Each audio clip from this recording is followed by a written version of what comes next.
So which do you think are the particular flavour of model soldiers that people who collect your faction tend to pick up the most? Let's take a look at some sales data for what's popular and what isn't for every single army in the game.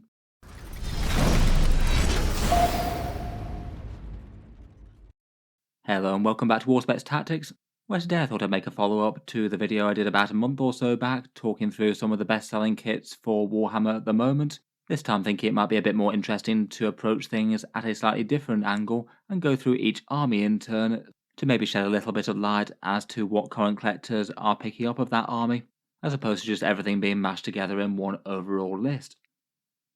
Sales data and popularity of releases and things isn't really something that we tend to find out too much of from Games Workshop themselves.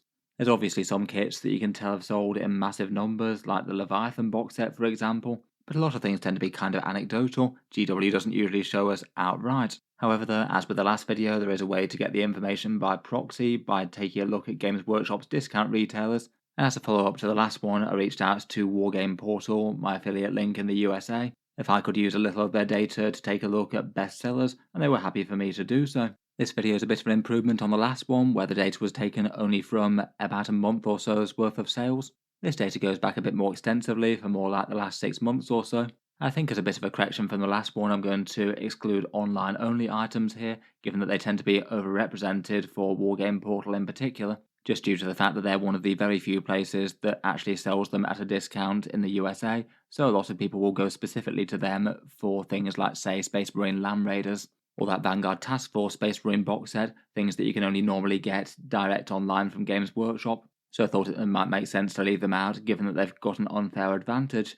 I'll keep new releases in for this one, seeing as they're a bit less disruptive when you look at them on any one individual faction. And even with all that, and a fair bit of data though, I'm sure at least a little bit of this list will be down to random chance, what people chose to pick up specifically from this shop versus elsewhere. But still we can see some pretty clear trends. Most of the top picks are pretty expected really. Obviously as always when trying to pick up miniatures for use in Warhammer or elsewhere, Games Workshop's creations aren't the only offering. Lots of good 3D printed proxy sculpts out there, or things from other creators that could fit the bill for things in the setting. I think it's important to mention that. Plenty of things that could be a good bit cheaper than anything mentioned here. And there's plenty of people with the sentiment of trying to support Games Workshop less recently, so obviously bear in mind that there are other options. I do think that this is really quite a good opportunity though, to use a bit of data to see what's in the mindset of collectors for certain armies out there.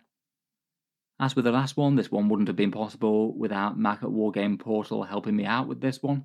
A big thank you to him, of course. There were plenty of people on the channel asking me to find a USA affiliate retailer at some point, and since signing up with them, they've generally had pretty positive reception from you guys. A 15% off Warhammer kits, and they do a back order for anything that's not in stock, so directly cheaper than buying through Games Workshop's web store, which is always good. Plus, as mentioned, they tend to do 10% discounts on lots of the online only things, so a good place to get Land Raiders and things like that.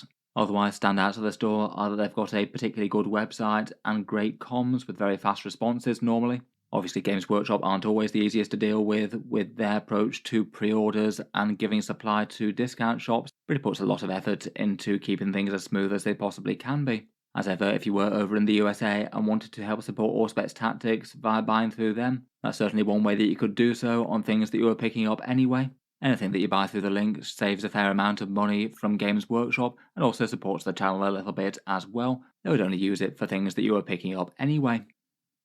With all that said, let's jump into the meat of the matter though, and we'll start out with the Imperium and the Space Marines. First up, over the last 6 months or so, it looks like the single best kit that wasn't direct only was the Land Raider Redeemer. It does sort of seem to be in similar kind of numbers to the regular Space Marine Land Raider though. It would have been sort of joint first otherwise. They're $112 from Games Workshop normally, and I'm perhaps not too surprised to see Land Raider Redeemers being particularly popular here. They've been kind of bad in Warhammer 40K for really quite a long time. Really nice to see them get good in 10th edition. The Land Raider Redeemer tends to be the most popular with the big Flamestorm cannons, well capable of toasting enemy infantry squads both in your turn and the enemy's turn with massive overwatch threat. They're pretty near guaranteed melee delivery for plenty of big scary marine melee units, things like Adrax Agatonal and a bunch of Blade Guard, or maybe Helbrecht and Sword Brethren. I think that perhaps the release of new Terminators has made people far less worried that they're just going to be removed from the game wholesale, unlike a few other Firstborn kits. Otherwise, making up the top 5 for that, there's the Gladiator Tank, the Scout Squad, the Tet Marine and the Inceptors. Gladiator tanks have been sort of hard to get a hold of, and both the Reaper and the Lancer are really strong, the Reaper and Ironstorm Spearhead. Scout squads are a recent release, so probably inflated a bit due to that. Good screening for the midfield. Tech Marines are really good support in Ironstorm Spearhead, and Inceptors very easy for doing secondary objectives, though they did get nerfed in the not too distant past. From the other online only things, the Honoured of the Chapter and the Vanguard Task Force sort of bundle boxes. Both of them did well. Again, their numbers probably inflated by being sold via Wargame Portal though. For the Imperial Knights, it looks like the single best-selling kit was the Knight Lancer, $200 or $170 from Wargame Portal. This one's the most recent nightly release, alongside the other Cerastus Knights that followed it not too long after. A big long-legged and fast-moving Cerastus Knight chassis. Really quite exciting that these got to come in plastic. And it does happen to be really quite strong in game now, with huge melee and a 4+ invulnerable save. Both the Imperials and the Chaos do tend to use it in competitive army lists for the Knights. Just in general, it's been kind of fun to get the Cerastus Knights not in Forge World resin. I'm sure its numbers are boosted by being sold to both Imperial Knights players, Chaos Knight players, and Heresy players. It's just quite a general purpose kit that you can use in several of them, even if it's big and really quite expensive versus the other Knights. Otherwise, for the Knights, there's Armigers, no surprise there given that they're sort of the troops of the faction near enough. The standard Questoris Knight that builds all the main variants, then the Dominus Knight, and the other two Cerastus classes making up the entire Knight range. For the Astra Militarum, it seems like the most popular pickup are the Kazakin squads at the moment.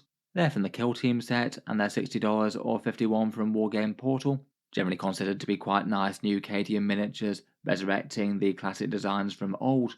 Currently they're really strong in game, which I'm sure has some sort of correlation with more of them being picked up recently. The vast majority of competitive lists do seem to be running some, as I talked about in a previous guard video recently.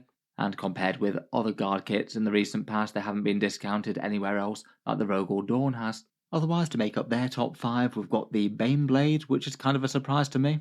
Not sure if that's just a bit of a local store variation. I'm surprised to hear that they're selling more Baneblades than Lehman Russes right now, but they're next on the list. Then the Death Corps of Krieg Veteran Guardsmen, which are sort of a necessity if you are building up a Krieg-themed army. And finally the Sentinel making up 5th place. I guess conceivably an effective walker that you want quite a few of, and you only get one in the combat patrol. Seems that Scout Walkers are also popular for the Adeptus Mechanicus, the Iron Strider engines ranking in first here. Really quite an expensive kit for what they are, I think. $60 or $51 from Wargame Portal, and are one of the many AdMech units with a sort of famously low points per dollar. Both the Iron Striders with the las cannons and the Sidonian Dragoons are very effective in game at the moment though, really quite fast and tough, and do have at least some alright damage output, which AdMech do seem to struggle for at the moment. They are again a unit that you might want multiple of if you are running them. Perhaps the Sidonian Dragoons to do melee things, or just individual models to do scouting and screening type roles. So maybe not too surprising that they're selling more than some of the rest of the range despite their high price, and being kind of annoying models to put together in my personal opinion. Otherwise, second on the list is the Sidonian Skatros. I guess Stilt Boy is heavily boosted by his new release, and while he's not universally loved, plenty of AdMech players have had fun with their new Stilt Boy. And otherwise there's the Scorpius Disintegrator, which I sort of suspect might be being picked up for the Dune Riders that can cart Vanguard around, the Tech Priest Engines here, and the Castellan Robots to make up the top 5.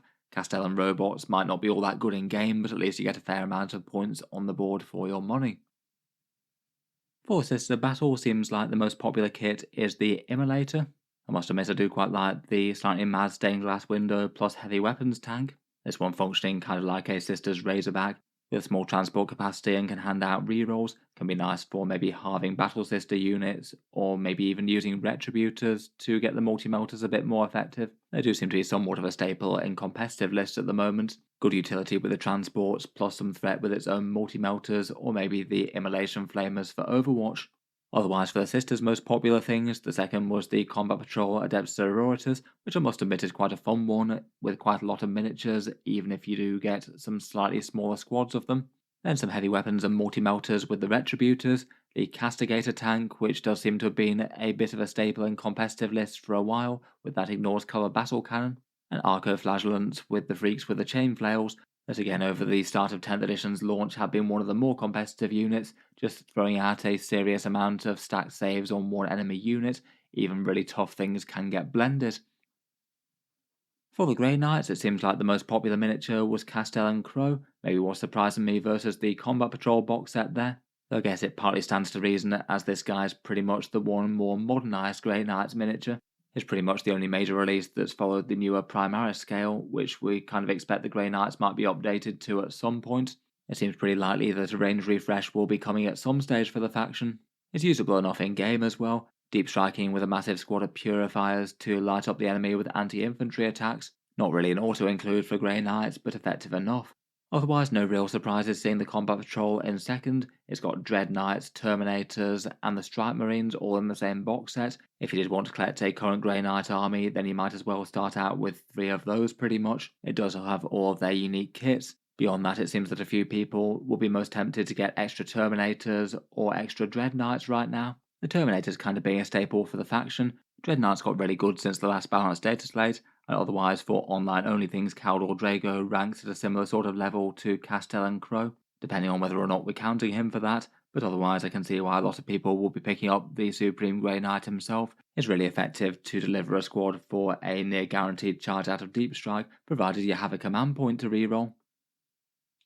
For the Custodes, it kind of depends as to whether or not you include the new Combat Patrol set for the faction. It's maybe not too surprising that this one's gone out in numbers, seeing as it's a new release, plus genuinely seen as quite a good deal as Combat Patrols go, probably the single best out of 10th edition so far by my rating. 800 points worth of models in the box, and more focused on the actual Golden Guardians as opposed to the Sisters of Silence that had quite a heavy presence in the other box. Having both Terminators and Wardens at a discount is quite nice, seeing as that hasn't been an option for quite a while now. And overall, it seems that this one has had a very popular reception, despite the Adeptus Custodes Codex having about the most rocky launch of any Warhammer 40k codex ever, with lots of people being unimpressed by the rules and the lore changes they did. Otherwise, though, for the Custodes, there's the Wardens placing in second here. I guess just historically they haven't been discounted as much in the previous box sets, and have been very strong Custodes in game recently, with their 4+ feel no pain, plus the -1 to wound thing, they're just hard to take down. I was kind of surprised to see Valyrian and Alea ranked in third here. Kind of surprised by that, to be honest, given that the Valyrian's been sort of niche in game. And then following them are the Alaric Custodian Terminators. Moving on to the Dark Angels, it seems that the best-selling kit was Chaplain Asmodai. The Dark Angels had their new miniature release wave, and this list doesn't count one-and-done things like the Deathwing Assault box or anything like that, but I guess other than that, he must have been the most popular selling kit out of their new launch wave. I guess as Dark Angels characters go, he's one of the best known ones. Now the nice new miniature to scream repent at those heretics, even if maybe the model divided opinions a little bit perhaps. Otherwise, despite their very poor rules, the Inner Circle companions were popular as well. I guess they're a miniature set that you could get multiple copies of if you wanted lots of them. Fingers crossed Games Workshop will make them better in game somehow.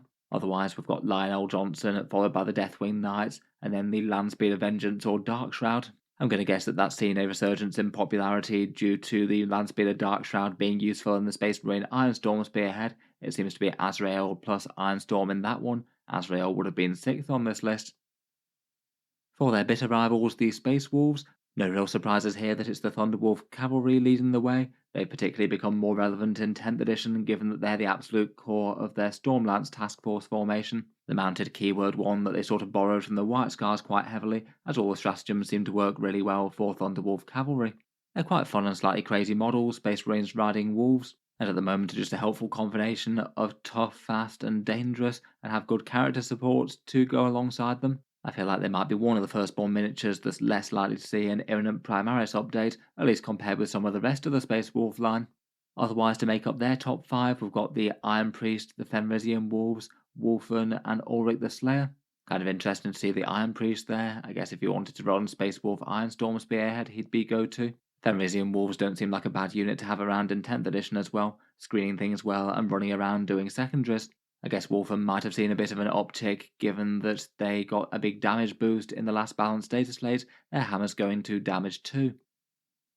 Next up for the Deathwatch, we've got Kill Team Cassius here. Admittedly, I'd imagine that Deathwatch probably don't have all that much data for them at any one local gaming store. They do currently seem to be the most niche played Warhammer 40k mainline faction. Kill Team Cassius seemed like a reasonable enough choice though. Pretty much the coolest and most characterful Deathwatch miniatures in my opinion, even if they do lack the flexibility of the Veterans kit. And then they were followed by the Watchmaster, Combat Patrol box, the Corvus Black Star, and the Veterans. There certainly won't be in-game rules selling Kill Team Cassius though. They're kind of fun, but not really costed efficiently to do any one thing really. For the Black Templars, it's the Sword Brethren ranking in first here, $60 normally or $51 from Wargame Portal.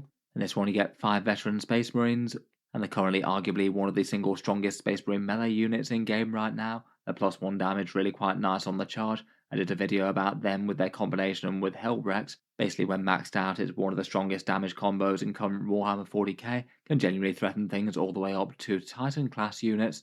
They're pretty effective jumping out of Land Raiders and Impulsors. I feel like they're generally fairly positive models just on the miniature quality front as well. Nice recent sculpts of robed veterans that maybe weren't quite as effective in-game rules-wise in 9th edition. Otherwise, after them is the Emperor's Champion, rule of cool and being an iconic miniature maybe trumping Helbrecht and Grimaldus. Then it's the Crusader Squad, Helbrecht himself and the Combat Patrol box set, the one with the Crusaders, Marshal and Impulsor. Finally, for our variant Astartes flavours, we've got the Blood Angels. Ranking in first, somewhat surprisingly here, was the Sanguinary Priest. I guess he's a pretty cool and flavourful model for the chapter. Maybe having a bit of a resurgence over the last few months or so. Sons of Sanguinius getting good and Assault Intercessors getting cheaper means that he pairs really quite well with them. Extra AP and a Feel No Pain is pretty nice for a good mauling infantry squad moving up the midboard. I guess some people might be looking to convert him with a jump pack as well for a version that bounds through the sky with the Assault Intercessors. Otherwise, beyond him, there's the Sanguinor, who is direct only, so depends on whether you count him there or not. He's definitely a common pick in recent Blood Angels army list though, being played in quite a lot of them. Death Company are next, and they're perhaps the single most dangerous Blood Angels melee unit, often popular with the Power Fist and Inferno pistols led by Lamates, and after that there's Combat Patrol Blood Angels, and the rather nice sculpt that they have with the Chaplain with the jump pack. Kind of notably, Sanguinary Guard are absolutely not on this list, given their rules have been awful since 10th edition launched, and I feel like with the arrival of jump pack Primaris Marines, people might be a bit more apprehensive than normal about a Primaris range refresh, and might be holding off on things like Death Company and Sanguinary Guard for those kind of purposes. It's certainly something that's crossed my mind for my Blood Angels.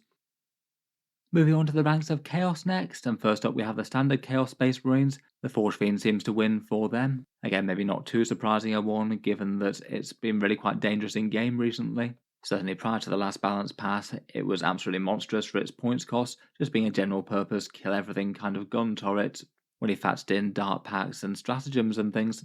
I did notice that all the ones that have ranked highest for standard Chaos Space Marines are also things that you can use in multiple other armies, and the Forge Fiend is definitely one of those as well, can provide good fire support to the dedicated legions bar Death Guard, and also builds the Mauler Fiend as well, which is usable enough in World Eaters. The Master of Executions also seems popular, perhaps more so than I would have guessed. I suppose he's been a bit of a must-have model for World Eaters, at least prior to the last balance update, and otherwise rounding out the top 5 we've got a Terminator Lord, Chaos Rhino and Demon Prince. I can see the Rhino in particular being popular. It's really quite credible to use them to transport your elite troops around in both Chaos Space Marines and all of the Deity Legions. Again, depending on whether or not we're counting direct only things, the Land Raider would have been pretty much joint first with the Forge Fiend. Maybe not quite as commonly played, but again it does seem that people are just enjoying having Land Raiders being functional again in 10th edition, so a fair few Chaos players have chosen to go out and pick one up. Getting into the Deity Chaos Legions and the Death Shroud Terminators seem to win here. For the Death Guard, I've just discounted anything that was more of a generic Chaos Space Marine pick and focused on their unique kits. I feel like for these guys, people haven't needed to have too much excuse to pick them up. They are really quite nice models with their Man Reapers. I really do feel like paragons of their Blighted Legion. They've been fairly effective all the way through 10th edition and have only got better with each subsequent balance pass, going down in points and gained interesting things from those contagions that they had added to their army. I think they're very hard to go wrong with currently. Otherwise, after them, the next most popular was Typhus. He is basically auto-including competitive lists with how undercosted he is right now. Literally use him in any fashion, leading a squad or not, and he'll do fine with that big mortal wound attack and some good melee stats. Interesting to see that people are still choosing to pick him up individually despite the existence of the Combat Patrol. I guess just not that many people are wanting all that many Poxwalkers.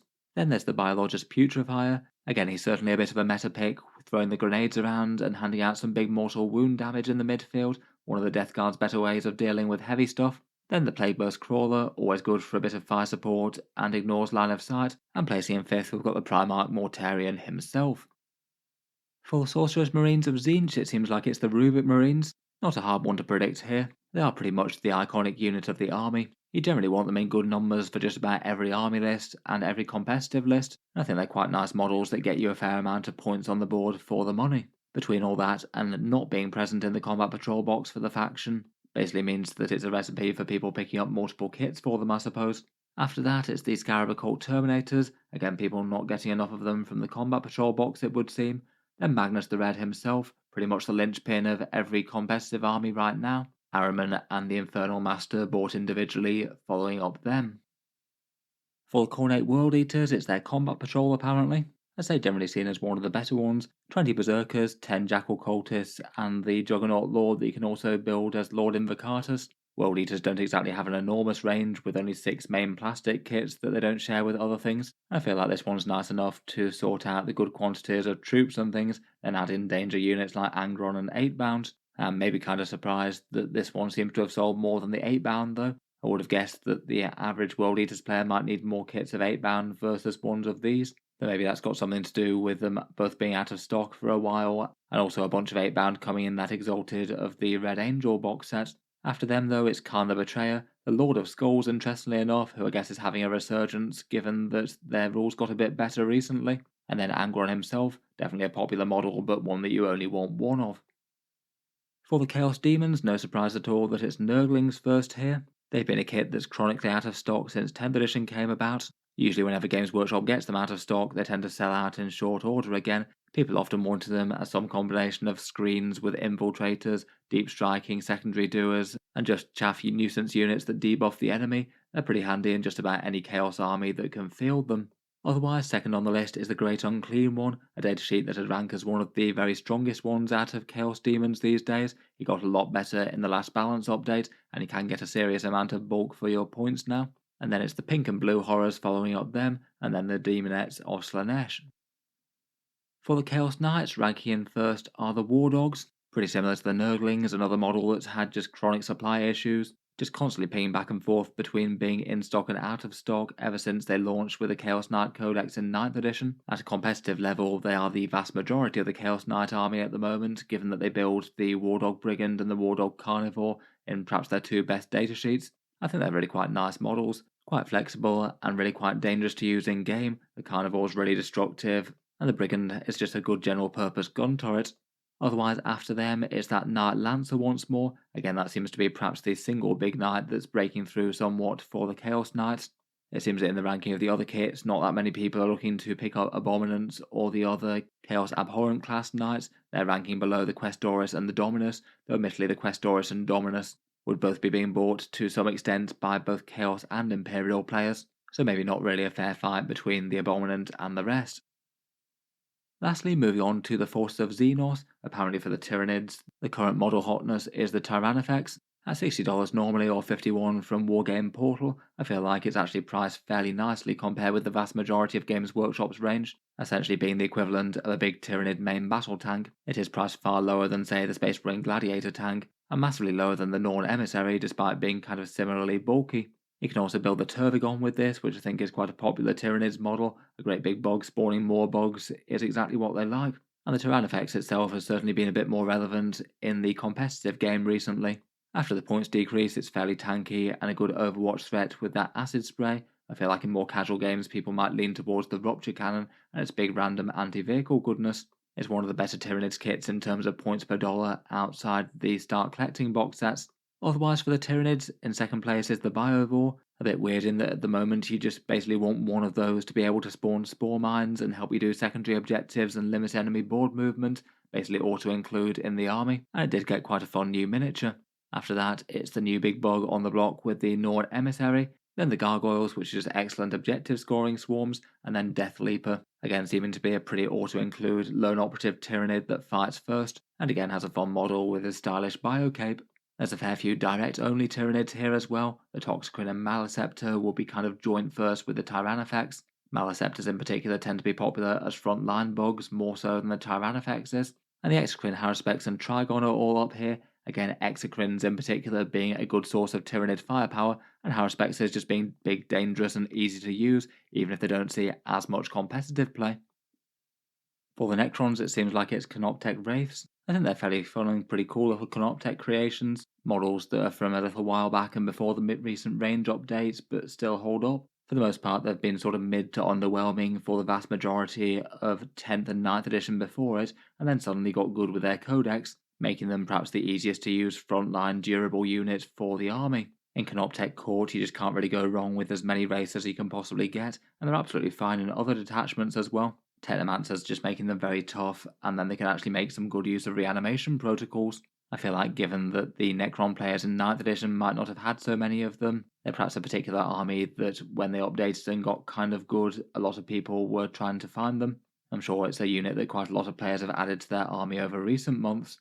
Otherwise, for the Necrons, maybe the same is kind of true of Immortals. They have been solidly ahead of the Warriors since the last balance pass, and that makes them the best place to run a whole load of different characters like Illuminor, Seraz, and plenty of Cryptex and Overlords. The monolith itself is rating quite highly as well. That one's placing third here, maybe people using the Hypercrypt formation as an excuse to pick one up. Then there's the Canoptech Doomstalker, a nice general purpose firepower War of the Worlds Walker, again good in Canoptech Court. Imitate the Stormlord, who I'm sure is lightly boosted by his recent release, and then Locust Heavy Destroyers with their scary Gauss shots.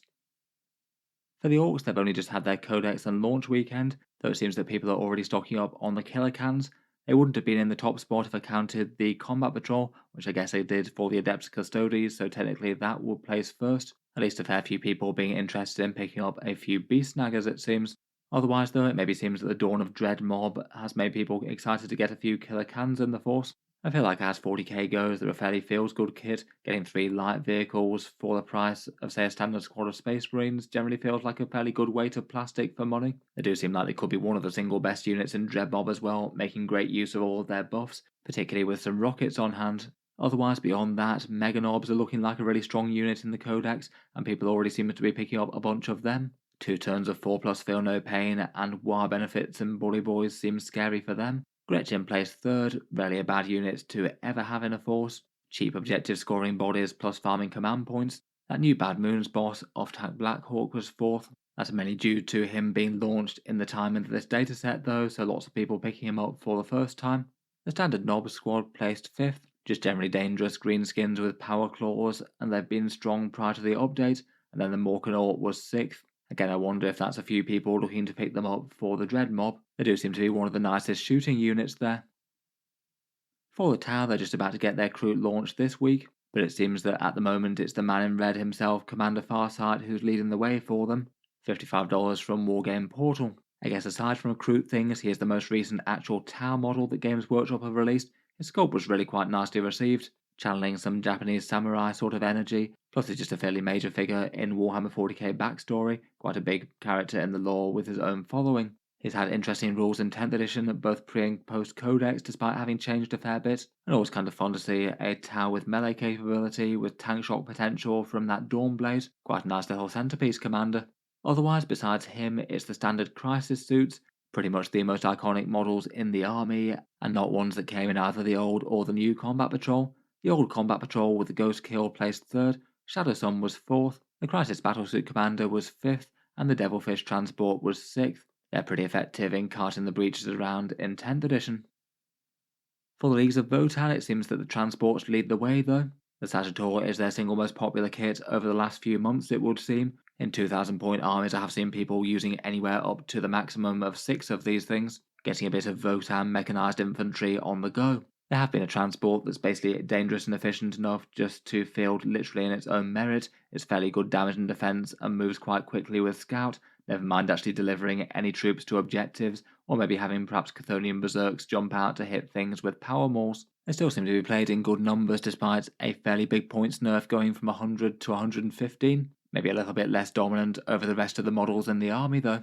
Otherwise, in second place it was the Hearthkin Salvagers kill team. That's the upgrade kit with the standard Hearthkin warriors, as opposed to those new Jaegers that are coming out sometime soon. I guess people seeing enough value in the extra weapons and war gear. Then the mighty Hecaton Land Fortress, the Iron Here Hearthguard, which are a fairly staple unit of the army these days, really big hitting damage, and finally fifth is the Chthonian Berserks.